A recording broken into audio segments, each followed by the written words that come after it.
All right, Pat, here we go. 7-3, record for the Buffalo Bills. Have you recovered from last week's Hail Mary win by the Cardinals? Well, it's funny. We talked about this in the break room on Monday morning afterwards. Like, the play is unbelievable, right? And it's hard to digest that happened to us after the way the Bills drove down the field and took the lead. But, like, if this is the worst Bills loss you've ever seen as a Bills fan, you're not a Bills fan. The way they lost that game on Sunday isn't even in my top 10 soul-crushing losses in Bills history. Like, it was such an unbelievable play. As I watched it happen live, my loving, beautiful wife sitting next to me, I wasn't even upset. Like, I mean, I'm upset we lost the game, but I wasn't throwing stuff around. I wasn't screaming. It was, you have your three best defensive players literally blanketing him on every single corner. That pass has to be absolutely perfect. The time of the jump has to be absolutely perfect. And you still had Kyler Murray on the run. Like, you have defensive linemen that are ready to chase him out of bounds. Everything that had to happen, happened. And if you throw that ball 999 times, he doesn't come down with it. He got it the 1 out of 1,000. And what are you going to do? You tip your cap to a guy. Meh.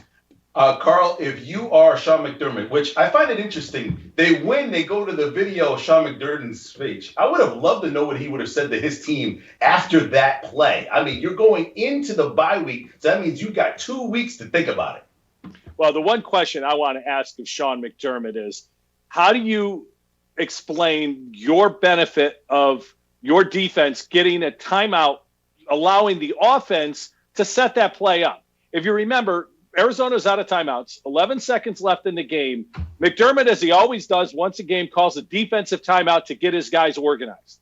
Well, in this situation, all that did, in my opinion, is give Kyler Murray and Cliff Kingsbury an opportunity to get organized and get a plan, which created the play. If you've seen any of the network speaking, Peter Schrager talked to Kyler Murray, and they talked about the discussion that Kingsbury and Murray had on the sideline previous to that play.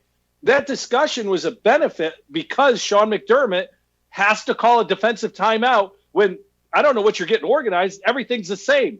Guard the goal line, guard the boundaries. Everything is the same as it's been the entire drive.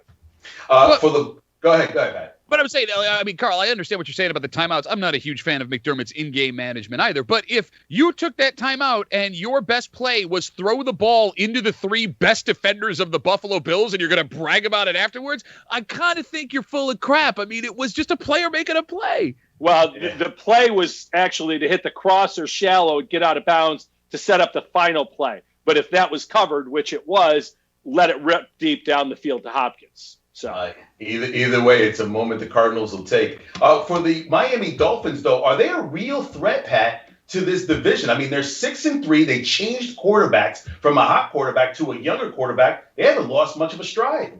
I'll just say this up front. I hate Buffalo, or I hate Rochester, Miami Dolphins fans, because you only become a Dolphins fan in Rochester because you didn't develop a personality and you need people to pay attention to you. But I will say this.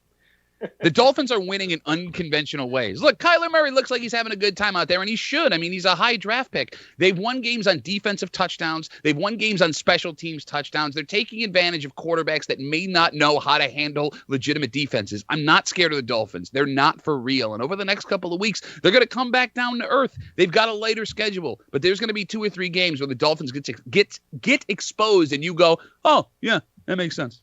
Carl, it could be different. The Dolphins win. They, too, would be at 7-3 on the year this Sunday. Yeah, they're at Denver. Denver's without Drew Lock. That's a win. Then they go to New York to play the Jets. That's like going on a ride at the carnival. You all get to go. Yep. And then they play the Bengals at home. That's 3 wins. All of a sudden, they're 9-3. And, Pat, I got to disagree. Brian Flores is a hell of a coach. And that defense, the addition of Byron Jones has shored up a really good secondary. I think that defense is real, and I think they are a threat. All right, the Pro Bowl has now started to vote. You're going to have to do that virtually now. Offensively, defensively, Pat, you go first. Which one would you pick? If I have one offensive player, I mean, Josh Allen obviously playing great. It's got to be Stephon Diggs. Josh Allen is not having the season he's having without Stephon Diggs. He is up in the top 5 of yardage and catches in the NFL. I go with him. And if you have to pick a defensive player to be a Pro Bowler at Buffalo, I mean, it's Trey White again, right? Safeties are playing okay. Trey is getting stuck in zone coverage, which is hurting him a little bit. I can't think of another player. Carl, can you defensively? No, Trey White was the one guy, and that's more of a reputation vote at this point. I'd maybe throw Cole Beasley in there with Diggs and Allen on offense, having a hell of a year.